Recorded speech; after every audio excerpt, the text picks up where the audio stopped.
Hi everyone, thanks for tuning in.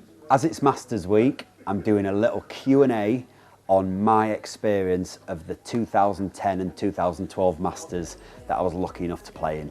Make me see your stars, but the dark gets lonely. Now I see violet, I can feel silence. In the dark though that I see, when your stars have burnt out. So when I got my first invite in 2010, absolutely like a childhood dream for me. I always wanted to play the Masters. I didn't want to go as a spectator, I always wanted to go as a player, and I got to live that dream in 2010. I got there by winning the Dunhill Links in 2009, which got me in the top 50 in the world, and then I couldn't fall out. But to actually get the paper invite that you get was just dream come true. I couldn't believe I was going to get to go and play in a tournament that I'd watched for as long as I can remember.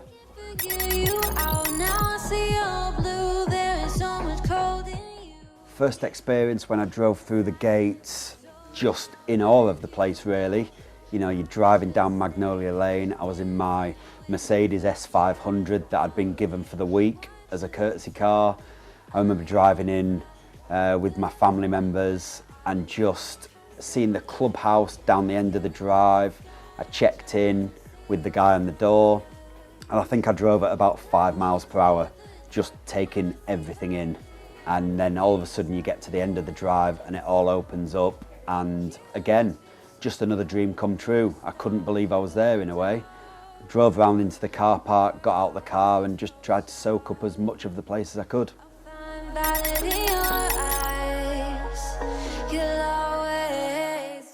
So the thing that stood out for me on the Monday was how many people were there. I think there was like 20,000 people there. So I'd played the course 10 days previous, just before the Houston Open, and there was nobody on the course, there was nobody there. So you really got to see how the course was going to play. But on the Monday, I remember teeing it up with Henrik Stenson actually, and Pete Cowan, my coach at the time, walked around with us both. I just couldn't believe how many people were there. It actually felt like the first day of a major, and it was still only Monday. And because the fairways were lined with players, it looked a lot tighter than I remembered playing it 10 days previous, but just unbelievable experience. I was pretty nervous for a Monday on that first tee, but I remember just making my four, walking onto the next tee, and just had a really good chat with Henrik, and he really helped me like learn more about the course and where you needed to be in certain areas. Just a brilliant day that I'll never forget.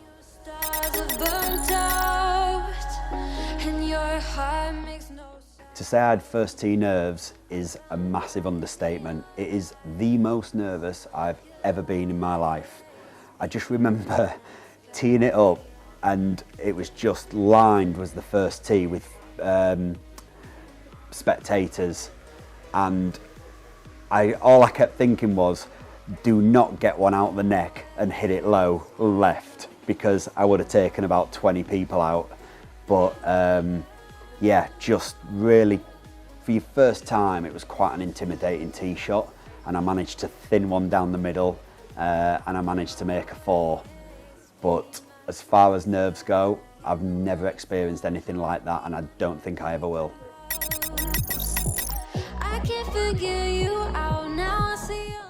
So my playing partners for the first 2 days were Ben Crane and Michael Campbell.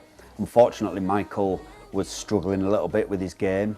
Ben Crane played lovely. He's a really nice guy, genuinely funny man as well. I don't think he realised how funny he is, but very good and underestimated player. But they were both great company, and I enjoyed my first 2 days with them.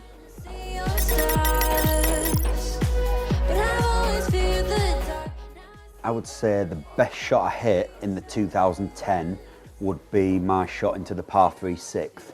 I double bogeyed the first, unfortunately, but then I birdied 2, 4, 5 to get to 1 under, and then I hit a 6-iron to the back left pin.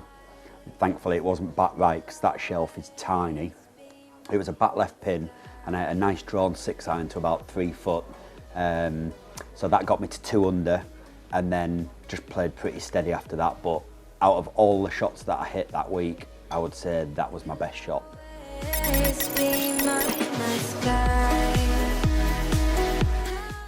The memorabilia I got for the 2010 it's a cigar case, and it's got the Masters logo on it. It is my absolute pride and joy. It still looks like it's come out the wrapper yesterday. It's something that I really look after and I really cherish. As far as souvenirs, things like that, I bought myself it's like a foldable chair. All the patrons buy them, and then you can put them by the 16th green. And when you put your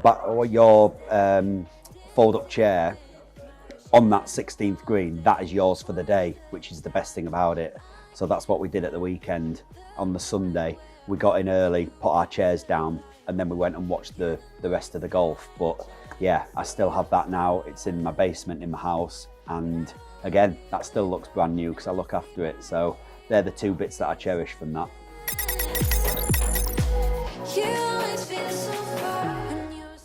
I didn't, unfortunately. I missed in 2010 by one shot, and then I didn't play very good in 2012, so didn't make either of my cuts. I should have made the cut in 2010. I was doing okay, and then just came up short of 13 in 2, and I was down by the water, and one of the referees, or he was meant to be a referee, accused me of grounding my club when I was in a water hazard, and I know I didn't, and he actually came up to me at the end of the hole and said to me, "We believe you've grounded your club," and I'm like, "I know I didn't." And then I bogeyed 14, 17 and parred the last to miss by a shot. So that was a bit of a shame, because I played well enough to make the cut.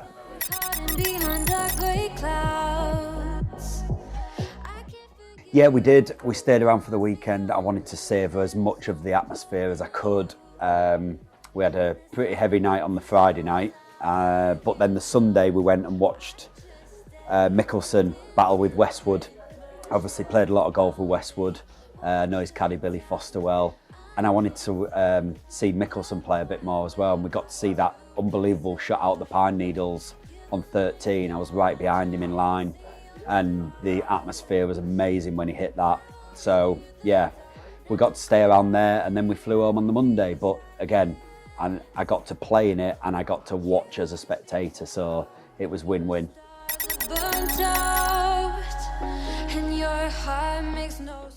To be honest, when you get on that tee, it is the most daunting shot over that water, especially when the pin's on the right.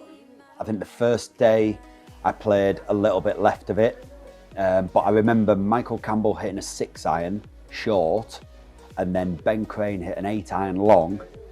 So I'm thinking, well, what do I go with here? So I just hit a little knuckleball 7-iron, middle of the green, and managed to hit the green both occasions. But it is a really daunting shot, and that's in the first 2 days. So imagine how like Molinari and Spieth felt when they were leading the Masters, having to hit to that tight right pin. So yeah, just great hole though, brilliant golf hole.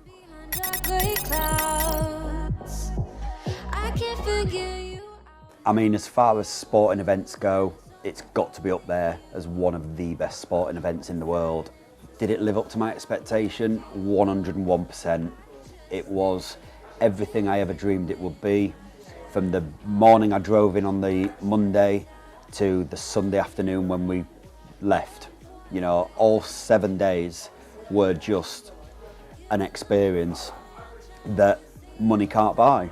And I will take it to my grave. It will be something I tell my kids when they're a bit older. It'll be something I tell my grandkids, that I managed to play in the US Masters, which to me is one of, if not the greatest golfing events in the world, and just loved every single minute of it. I find valid in your eyes.